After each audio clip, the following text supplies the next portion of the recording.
জীবনমান উন্নয়নে বরিশালে হরিজন সম্প্রদায়ের 250টি পরিবার পাচ্ছে সরকারি ফ্ল্যাট। নগরীর আমির কুটির ও কাউনিয়া এলাকায় 6 তলা 3টি বহুতল ভবন নির্মাণ করেছে সিটি কর্পোরেশন।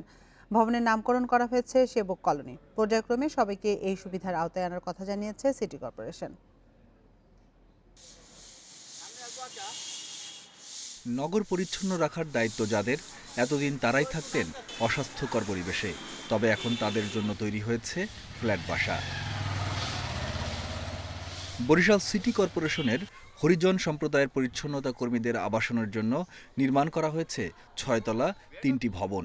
এর মধ্যে আমিরকুটির এলাকার সেবক কলোনি ও কাউনিয়া এলাকার 2টি ভবনে প্রাথমিক পর্যায়ে 150টি পরিবারের আবাসনের ব্যবস্থা করা হয়েছে।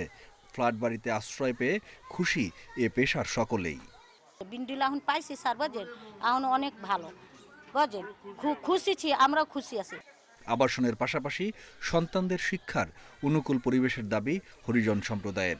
ছেলেমেয়েরা পড়াশোনা করবে, আরও আমাদের শিক্ষার প্রয়োজন আছে, আমাদের একটা কিন্ডারগার্টেনের প্রয়োজন।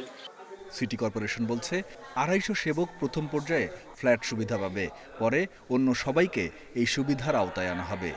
শুধু একটা কলোনি না, আমাদের পর্যায়ক্রমে আরও দুটো কাজ চলতেছে। আমাদের যে নগরীর যত হরিজন সম্প্রদায় আছে, পর্যায়ক্রমে সকল হরিজন সম্প্রদায়কে আমরা পরিচ্ছন্ন আবাসনের আওতায় আনা হয়ে। আমাদের সবচেয়ে নিগৃহীত যারা লোক এই সমাজের, যারা আমাদের সিটি কর্পোরেশনের সবচেয়ে কষ্টের কাজটি করে, এটি তাদের জন্য আজকে এই সেবক কলোনি। সেবক কলোনি নির্মাণ প্রকল্পের আওতায় এসব ভবন নির্মাণে ব্যয় হয়েছে 22,70,46,000 টাকা। Independent news desk.